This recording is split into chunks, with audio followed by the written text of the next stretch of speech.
지난 검은 금요일 코스피가 2,500선이 붕괴가 됐고 4년 5개월 만에 사이드카 그리고 서킷 브레이커가 발동이 됐었습니다. 그 시가총액이 235조가 한꺼번에 날아간 상황인데요. 이 사태를 좀 어떻게 봐야 되고 큰 틀에서요. 그리고 원인은 뭐다. 어떤 분 이용호 의원님께서 먼저 하실까요? 예.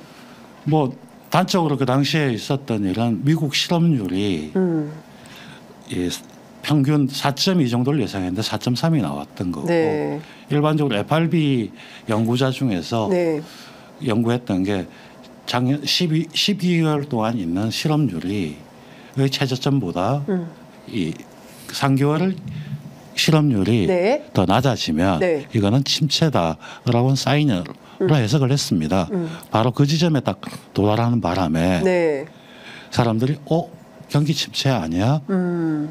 우리가 생각한 것보다 되게 힘들어졌다. 그리고 그 전날 있었던 게 일본 중앙은행이 그 제로금리를 포기하고 네. 금리를 올렸죠. 인상한. 미국 금리가 기준금리가 5.5인가 이 정도 네. 돼 있는 상태 5.0에서 5.5인데 이게 엔캐리 트레이더라고 예. 일본에서 자금을 조달해서 네. 선진국 시장에 투입했던 게 있었는데 미국은 경기가 안 좋아져서 금리를 낮출 것 같고 네. 일본은 몇십 년 만에 한번 이제 드디어 제로금리를 탈피하니까 금리 격차가 줄었다. 그러다 보니까 이 돈 다시 일본으로 돌아가는 거 아닌가 이런 우려. 그다음 세 번째가 사실은 시장이 너무 과열돼 있었다 그동안 엄청난 기대에 의해서 AI 이런 바이오 네. 새로운 산업에 대한 기대가 굉장히 많았습니다. 예. 그런데 얼마 전부터 그렇게 과잉 많이 투자가 됐는데 얼마나 벌고 있지? 네. 이렇게 물어보고 아하. 돈 버는 거 얼마야? 네. 그 실제로는 AI 그러는데 그걸로 돈이 벌리는 거야? 투자는 많이 거품론? 했는데 네.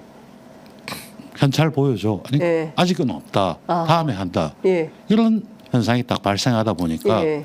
야 우리가 좀 잘못 본 거 아니야? 그런 패닉이 발생한 거죠. 네. 자, 뭐 의원님께서는 어떻게 보세요? 아니 주로 말씀대로 네. 세 가지 원인을 찾고 있죠. 미국의 경기 침체 가능성, 네. 그리고 엔캐리 트레이드의 청산, 그리고 AI 거품론. 이게 폭락을 부른 거 아니냐 하는데 사실은 세 개 다 따져 보면 네. 별거 아니에요. 별거 아니에요. 왜냐하면 미국의 경기 침체 가능성이 높아졌다고 하지만 네. 지금 발표한 게 미국 실업률이 반올림해서 4.3%거든요. 네. 사실은 반올림 전의 숫자로 보면 4.23인가 뭐 그래요. 예. 그러니까 3% 정도의 실업률이면 완전 고용으로 보는 게 미국 시장인데 그러면 4.2나 4.3이 과연 어마어마한 실업률이냐? 네. 아니거든요. 네. 그리고 엔캐리 트레이드의 청산 문제는 사실은 작년에 새로 취임한 일본은행의 우에다 총재의 가벼운 입이 큰 몫을 했는데 네.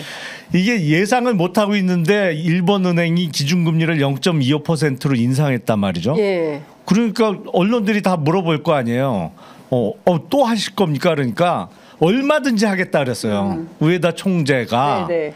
그러니까 그럼 뭐 일본도 계속 금리를 올리는 거 아니야? 네. 깜짝 놀랐죠. 네. 그러면서 싼 금리로 엔화를 빌려서 투자했던 게 일부 이게 엔화 가치가 올라가는 그러니까 네. 환율이 올라가기 전에 빨리 갚아버려야겠다 뭐 이런 수요가 일부 있었던 것 같은데 예. 저는 뭐 0.25로 올렸다고 해서 그게 우리가 지금 기준금리 3.5%인데 네. 지금 우리가 보기에는 형편없이 낮은 금리잖아요. 미국 기준으로는 더하죠. 미국 금리 상단 기준으로는 5.5%인데 네. 올려서 0.25 됐다고 당장 갚아야겠다고 하는 수요가 얼마나 있었겠느냐라는 의문이 있고 네. AI 거품론은 아니 그러니까 이거는 앞으로 가능성은 무궁무진한데 그렇다고 엔비디아가 망할 것도 아니고 이렇게 폭락하기에는 세 가지 다 미흡하다 원인으로 네. 지목하기에는 그래서 제가 보기엔 지금 요새 그 운용 자금이 어마어마하게 큰 금융기관일수록 많이 하는 소위 프로그램 매매, 네. 알고리즘 매매가 폭락을 부르는 네. 그러니까 매도가 나오면 예. 더 많은 매도가 따라 나오는 기계적인 그 트레이딩이 큰 영향을 끼친 거 아닌가 싶고 특히 일본, 우리나라, 대만 증시가 많이 폭락했어요. 네. 그 세 나라가 집중적으로 당했거든요. 예. 그러니까 그 프로그램 매매라는 네 번째 원인 플러스 알파도 있는 거 아닌가? 어떤 플러스 알파는? 뭐 큰 돈 굴리는 사람들이 마음 먹고 한번 때린 거 아닌가 싶은 생각도 들어요. 왜냐면 네. 우리나라 시장 규모는 네. 충분히 장난칠 수 있어요? 때리면 주저앉거든요. 그래요? 근데 그렇게 허약합니까? 자본시장이? 대한민국이? 우리 시장 그렇게 강한 시장 아니고요. 실망이네. 근데 그럴 수도 있지만 네. 그거는 뭐 아직 증명이 되지 않은 네. 사안이기 때문에. 네. 근데 핵심적인 요인은 네. 시장이 너무 올라 있던 겁니다. 사실 보면 미국 같은 경우도 보면 네. 뉴욕 그 증시의 평균 뭐 PER이 한 20에서 20 한 23 역사적으로. 네. 그리고 나스닥 같은 경우도 뭐 24에서 25였는데 네. 지금 현재 29 정도고요. 뉴욕 시장 같은 네, 경우 네. 나스닥은 35거든요. 이 말은 미래의 성장 가능성을 너무 과대평가를 하고 있는 겁니다. 지금 우리 예. 전 세계가. 전 세계가 예, 예. 우리도 마찬가지죠. 예. 자, 내년에 성장에서 이익이 얼마 날 거냐 예. 예측을 했을 때 예. 과연 그게 될 거냐라고 하는 입장이 있는 거거든요. 네. 이런 걸 생각해 보면 됩니다. 이 열풍이나 애의 열풍이나 많은 부분은 네. 앞으로 미래 성장으로서 중요한 의미를 가집니다. 근데 버핏이 예전의 투자에 대해서 본인 투자가 아니고요. 모터라이제이션 1910년대 20년대 자동차 산업이 세상을 바꿨지 않냐. 네. 그럼 당신은 그 당시 자동차에서 투자했겠냐. 네. 아니, 저는 자신은 그런 데 투자하지 않는다. 왜냐하면 자동차 회사가 4, 50개가 있는데 네. 그중에 살아남을 회사가 몇 개가 될지 네. 모른다. 알 수 그렇기 없죠. 때문에 그럴 때 대체로 정리가 돼서 4개 내지 5개가 되면 네. 그때 가서 투자를 하는 거다. 버핏이. 예. 근데 사실은 그런 냉정한 시각을 또 다시 돌아보는 계기가 된 거거든요. AI 했을 때 다 쏠려갔는데 자 정말 살아남을 기업이 살아남을 기업이니까 네. 그리고 과연 그 기업이 어디가 되냐. 어디가 될 거냐 네. 모르는 상태 우리가 너무 들떠있지 않은 거냐 그런 반성의 시간 예. 그렇기 때문에 그 다음날 다시 반등을 했지만 예. 앞으로 과연 이 길이 맞을까 저 길이 맞을까 예. 하면서 시장의 변동성은 예. 상당히 심해질 수가 있는 그런 국면에 접어들었다고 봅니다. 그러니까 지금 올 하반기 그리고 앞으로는 시장의 변동성이 더 커질 것이다. 어떻게 아니, 그렇게 의원님? 미국 시장 기준으로는 방금 말씀이 맞아요. 네. 그동안 너무 많이 올랐기 때문에 네. 조정도 필요하고 뭐 그런 계기가 만들어질 수도 있는데 미국 S&P 500 같은 경우에 지수가 지금 5,600을 넘다가 5,100 5,200까지 떨어졌으니까 뭐 건전한 조정이 필요했다라고 볼 수도 있는데 미국은 많이 오르기나 했죠. 우리나라 증시는 뭐 그게 PER 기준으로 됐던 PBR 기준으로 했던 이거 너무 많이 올랐는데 이건 전혀 아니었거든요. 네. 별로 오르지도 않고 뭐 옆으로 계속 기다가 왕창 두들겨 맞은 거예요. 그것도 미국은 네. 2% 3% 떨어질 때 우리는 8% 뭐 11%씩 그러니까요. 떨어졌단 말이에요. 그러니까 예. 너무 많이 올라서 조정도 필요했다라는 거는 미국 시장은 그럴 수 맞는데 있는데 우리나라 기준은 영 아닌 것 같아요. 말씀 주신 그거는. 대로 우리 코스피가 8.77, 니케이가 12.4, 네. 일본이 제일 많이 빠졌어요. 그렇죠. 예, 그 대만이 8.35 이렇게 빠진 거거든요. 그러니까 큰 틀에서 보면 아시아 나라들이 피해가 더 컸다 이렇게 볼 수 있는 거예요. 집중 타겟이 된 이유가 뭘까요? 글쎄 그게 원인을 그냥 뭐 객관적으로 찾자면 네. 대만 증시가 많이 폭락한 거는 대만 증시에서의 TSMC 비중이 워낙 커요. 예. 우리나라 증시에서의 삼성전자의 비중보다 훨씬 크거든요. 근데 AI 거품론으로 엔비디아 주가가 빠지면서 사실 엔비디아에 제일 많이 납품하는 데가 TSMC니까 TSMC 주가가 많이 빠지면서 그냥 대만 증시는 TSMC 주가라고 보면 봐도 뭐 과언이 아닐 정도로 비중이 워낙 크다 보니까 많이 네. 빠진 것 같고 네. 일본 증시가 12% 이상 니케이 지수가 빠진 건 제가 보기엔 이게 사실은 NK 트레이드 청산이라고 하면 엔화가 일본으로 다시 들어오는 과정이잖아요. 그러면 일본으로 다시 돈이 들어오는데 왜 빠져라고 그렇죠. 생각할 수도 있습니다만 네. 주가는 이자율하고는 역의 관계거든요. 근데 우에다 총리가 0.25%로 기준금리 올리면서 우리 얼마든지 계속 올릴 수 있다라는 발언이 나오니까 근데 물러섰잖아요, 이제. 안 아니 오신다고. 그거는 어저께인가 뭐 갑자기 엊그저께 선회했어요. 일주일 만에 네. 물러선 거고 네. 그러니까 지난주부터 폭락이 이번 주 초에 왔었던 건 우에다 총리가 우리 얼마든지 금리 더 올릴 수 있다라는 발언이 있으니까 그러니까 일본은 다른 나라가 금리 내릴 때 네. 앞으로 올리는 거 아니야라는 그 두려움이 증시 폭락을 가져온 거 아닌가 싶어요. 그러니까 그 얘기가 그 조선일보 같은 경우 그렇게 썼던데 제롬 파월하고 우에다 두 사람이 정책 헛발질하는 바람에 세계 시장이 완전히 엉망이 그래요? 돼버렸다. 이제 이런 얘기를 하던데. 당연히 그런 게 있습니다. 네. 중앙은행 총재는 네. 발언 자체를 상당히 신중하고 시장에서 어떻게 예측할지 예상을 해야 됩니다. 실제로 제가 정권에서 채권운용본부장을 할 때 네. 통화정책 방향이라고 네. 하는 한국은행 총재가 금리 정할 때 네. 통방문을 봅니다. 볼 때 네. 거기서 단어 한자가 바뀌었을 때 네. 금리 변동과 이런 게 확 바뀌어 버립니다. 단어 한자. 네, 한자가 첨가됐냐 안 됐냐. 실제로 미국 같은 경우는 직업 중에 네. 패드 와처라고 하는 네. 패드 관찰자. 네. 저 사람이 네. FRB의 위원이 어디 가서 무슨 발언을 했는데 그 전날 그 전달에 했던 발언이 뭐냐 그런 걸 분석하는. 분석합니다. 네. 심지어 우리나라 같은 경우도 네. 통화정책 결정문에서 의사록이 한 달 뒤에 나오는데요. 예. 한 달 뒤에 나왔을 때 다 익명으로 나옵니다. 익명으로 나오지만 네. 누군지 다 알죠. 다 추론해 보면 그 사람이 썼던 논문이 뭐고 조사하면 다 나와. 발언 그 전에 어떤 이야기를 했었고 네. 어투가 어떻고 하기 네. 때문에 누가 찬성해서 반대로 변하고 있다. 이런 것까지 보는 상태이기 때문에 예. 중앙은행 총장이 굉장히 신중해야 되는 거고요. 예. 그럼에도 불구하고 우리나라 시장도 한번 고민해야 할 부분이 있습니다.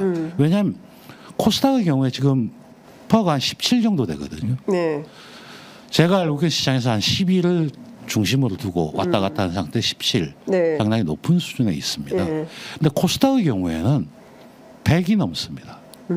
사실 보면 코스닥 시장에서 이익을 보여주지 못한 채 미래의 성장 가능성 그리고 특례 상장 제도를 통해서 적자가 나더라도 기술만 있다면 상장을 시켜줬는데 네. 그런 회사들이 5년이 지나도 성과를 못 보여주고 있고 네.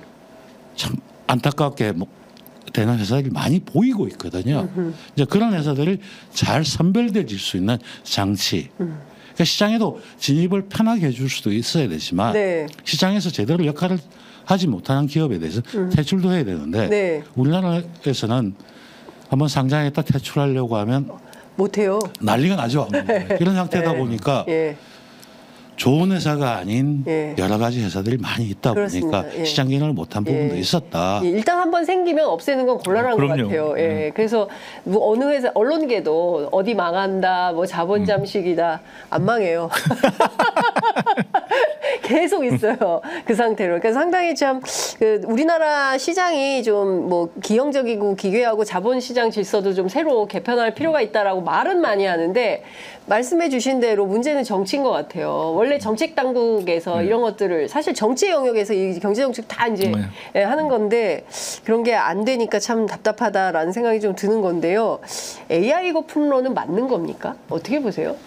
그러니까 그 말씀하셨던 대로 네. AI에 대해서 그동안 투자는 어마어마하게 했는데 과연 돈이 되느냐?